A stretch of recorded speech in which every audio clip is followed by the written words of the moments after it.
இன்றைக்கி வந்து இந்த மேரிகோல்டு பற்றி பார்ப்போம். இந்த மேரிகோல்டு கார்டனில் இருக்கிறதால பியூட்டிஃபுல்லாக இருக்குங்கிறது மட்டும் இல்லை, இதனால் நிறைய பயன்கள் இருக்குது. இதோட வாசனைக்கு தீமை செய்யும் பூச்சிகள் எதுவுமே வராது. அதே மாதிரி நன்மை செய்யும் பூச்சிகள் நிறைய வரும், வண்டுகள் வரும். ஸோ மற்ற காய்கறி செடிகள்லாம் பாலினேட் ஆகிறதுக்கு ரொம்ப யூஸ்ஃபுல்லாக இருக்கும். அதனாலேயே இதை வந்து நிறைய செடிகளுக்கு இடையில் நீங்கள் ஒவ்வொன்றும் வச்சு விட்டால் ரொம்ப நல்லது. ஸோ இதை எப்படி வளர்க்கலாங்கிறது பார்க்கலாம். இது வந்து நல்லா டாலாக வளரும். ஸோ பெரிய பேக்கே எடுத்து க்ரோ பேக்கோ சட்டியோ நீங்கள் ஒரு 12 இன்ச்சஸ் பாட் அந்த மாதிரி எடுத்து வளர்க்கலாம். ஃபஸ்ட்டு வந்து நீங்கள் கடையில் வாங்குகிற பூலேருந்தே விதை எடுத்துக்கலாம்.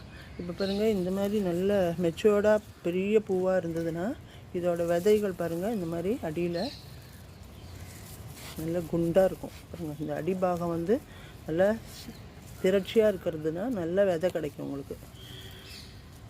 இந்த பாகம் பாருங்கள், இதுலேருந்து இப்போ இது வந்து இப்போ இந்த மாதிரி காஞ்சி போன பூக்கள் இருந்ததுன்னா அதுலேயும் உங்களுக்கு விதை கிடைக்கும் பாருங்கள்.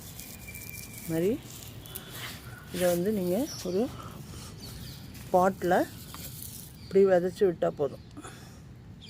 இப்படி விதைச்சி விட்டிங்கன்னா அது வந்து முளைச்சிடும். இப்போ முளைச்சிருக்கு பாருங்கள், இந்த மாதிரி முளைக்கும். இந்த மாதிரி முளைச்சி வரும்போது நீங்கள் ரொம்ப க்ரௌடடாக இருந்தால் அதை இப்படியே நாற்று இப்படியே பறித்து இது பாருங்கள், இப்படி மண்ணோட தாய் மண்ணோடு எடுத்து இப்படி பறித்து வச்சா உங்களுக்கு எந்த செடியுமே நீங்கள் இப்படி பறித்து வச்சா வாடவே வாடாது. கொஞ்சம் நிழலில் வைக்கணும், அவ்வளவுதான். இப்படி பறித்து நீங்கள் வேற ஒரு தொட்டியில் மாற்றி நட்டுக்கலாம். இப்போ இதில் நான் வந்து 4 செடி தான் இருக்குது. ஸோ நான் இதுலேயே நட்டுக்கிறேன்.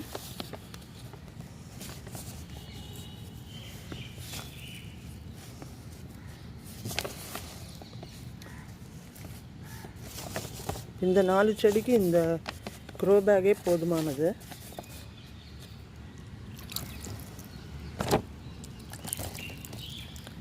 இந்த 4 செடிக்கு இந்த க்ரோ பேக்கே போதுமானது.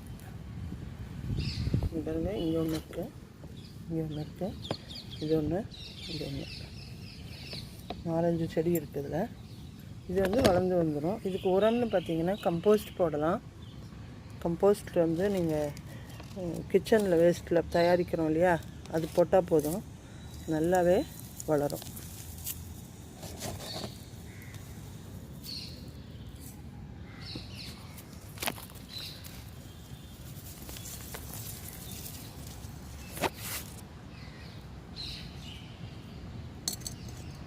அதுக்கப்புறம்